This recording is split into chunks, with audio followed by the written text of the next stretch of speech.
Whether you liked his politics or not, Mr. Vajpayee will be the most favorite politician of, I would say, almost any political journalist of his times. One, because he was big-hearted, and second, he always had a smile even in a tough situation. The first time I met him, I wasn't 26 yet. I was covering Assam in Guwahati, and I got a call from the local BJP office asking me to come and meet Mr. Vajpayee. So I was quite excited.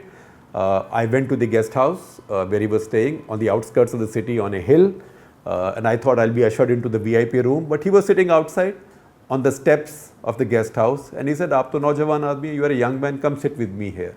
And we chatted for an hour where he listened to me, he let me talk. He didn't lecture me, unlike all politicians who try to lecture, who only want to lecture you. And he said that, look, I understand this is a very complex problem in Assam. It involves Hindus, Muslims, India, Pakistan, history of partition, Bangladesh, Assamese, Bengalis. And then he said, I don't know who will ever resolve this. And we see even now with NRC, the problem is still with us. The second time during the 1984 elections, which was the Rajiv Gandhi wave, he was contesting in Gwalior against Madhavrao Sindhia. And we obviously thought he will win. This was called Raja or Ranka, king versus commoner. And we thought the king will have no chance. And there was a very interesting history of how Mr. Vajpayee had gone to study in college on a scholarship given to him by Madhavrao Sindhia's father. So we were all on his side. But he cautioned us. He said, look, this is a different kind of election. I don't know what will happen here. And the previous day, he had fractured his foot in Mehsana in Gujarat. So he had a plaster cast on his foot. So one of us asked him that, how will you fight the Congress party now with your foot in plaster? And he lifted his leg and displayed that for cameras. And he said, their hand, Congress symbol is the hand, and my foot. And everybody laughed and he laughed. So that was his method. Now I will tell you how prescient he was. In that election, BJP got wiped out. He lost that election. Bahuguna lost that election to Amitabh Bachchan. BJP only got 2 seats in that election in a house of 543. So after that, I was writing a cover story on the state of India's opposition. So I went to meet him. He again gave me time, although I was so junior, and he gave me endless time. And in that interview, it's a published interview, he said that, look, I see a problem with my party, that our leaders are old. We need young leaders like Rajiv Gandhi, because youth of India has voted for Congress because it has a young leader. And then, and this is January 1985, 33 years back, he said, we have some young leaders like Pramod Mahajan in Bombay and Arun Jaitley in Delhi. We have to find a few more like that. So that tells you something about his prescience and also his big heart. Third occasion was when I saw him as a problem solver nationalist. He had not yet come to power in 1996. The election had been announced and it looked like Narasimha Rao will be defeated.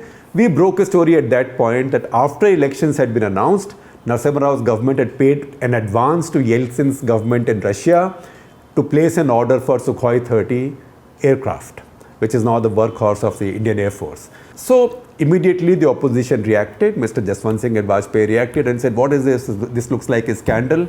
But I was summoned to see him and over breakfast. And I remember that morning, he was buttering his toast and only feeding it to his little dog. I think it was a pom. And he asked me, he said, listen, first of all, is the story accurate? I said, the story is absolutely accurate. If we published it, it should be accurate. Second, he said, is there a scandal in it? I said, I have no idea, but by the look of it, doesn't look like there is a scandal in it. There might be some other story. At the same time, the Air Force needs this plane very badly because Air Force is really suffering with falling force levels.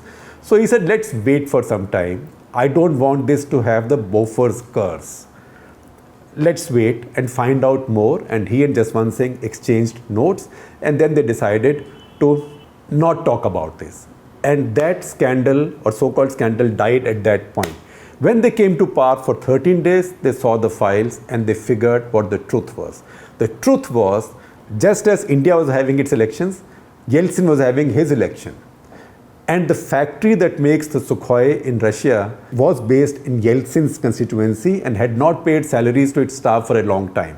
So Yeltsin requested Narasimha Rao that if he could pay an advance to him, to his government, they'll be able to pay salaries that will work for him in his election. So Narasimha Rao made that deal not to shore up his electoral prospects, but Yeltsin's electoral prospects, and India needed that plane anyway and got a good deal. Later, when Mr. Vajpayee lost power and Gowda's government came to power, he, Mr. Jaswant Singh, Mulayam Singh Yadav and Congress leaders, in a story that I have described in detail on ThePrint, they got together, they studied the entire deal and figured that there was no scandal in it and let the deal go through. And today Sukhoi 30 is the pride of Indian Air Force. During the war in Kargil, I had sought time with him, so I went to meet him, and I was sitting in his ante-room for an hour and a half. My appointment was 3 o'clock. I was ushered in at 4:30 because his staff kept on whispering to me, कि अटल जी सो रहे हैं, अटल जी सो रहे हैं, उठे नहीं, कैसे उठाएं? So he saw me and in mock horror said, अरे शेखर जी, अनर्थ हो गया, आपको इतनी देर प्रतीक्षा कराई, made you wait for this long, now how will I answer you? So I said, sir, again I sort of mocked back because you could take liberties with him, and I said, देश का युद्ध हो रहा है कारगिल में, the country is at war and the Prime Minister is sleeping in the afternoon. So he said, obviously Prime Minister should not be sleeping. Prime Minister should get a rifle, climb the mountains in Kargil and fight the Pakistanis because this country is so short of young people. It was very disarming. It was also very funny in a very tense environment. So it tells you also how to deal with stress. And the fourth time, I will tell you, this is when attack on parliament took place and it looked like Pakistan and India will go to war anytime. Again, I asked for time. It was the winter. He sat me with him in his garden and offered me soup, which he was also drinking. So in the middle of this, I said, Atal ji आप युद्ध करने वाले हैं कि नहीं? So he said, आपको क्यों बताएं? Why should I tell you? तो मैंने कहा उसका कारण है. And I told him jokingly that my family and I had planned a vacation in Munnar, in Kerala. And I said, I don't want to be caught there while you start a war and aid spaces are closed. How will I answer my grandchildren? So he again, with a mock horror, said, hey, Shekhar ji, ye samay hai chutti par jaane ka? Then I thought he's really going to war. And then he gave me a little lecture. He said, look, everybody wants to go to war. The armed forces want to go to war. Everybody is angry. I asked them, when the history of this war is written, what will be the name of this war? So I asked him, what does it mean? He said, every war has a name. You call something the Yom Kippur War, the 6-Day War, Bangladesh Liberation War, because the name that you seek for the war is the objective you have for the war. So is the objective to occupy Pakistan? No. Is the objective to break up Pakistan? No. Is the objective to capture the rest of Kashmir? No. What is the objective? Is the objective just to beat up the Pakistanis because you are angry? In that case, you will have to call it the war of anger. So do you really want a war of anger? And then he said, देखिए, when you begin a war, where you begin a war, how you begin a war is entirely in your hands. Where the war will stop, how it will stop, when it will stop is not in your hands. So a leader, a Rajneta, as he said, has to think many times before he's taking his country to war. So I said, in that case, you are not going to war. So he said, well, the preparation and the threat of war has to be so real that even we believe it and you believe it. Only then will coercive diplomacy work. And if it goes to war, it leads up to war, I will take that risk. So these few instances give you different insights into the minds of a really great human being.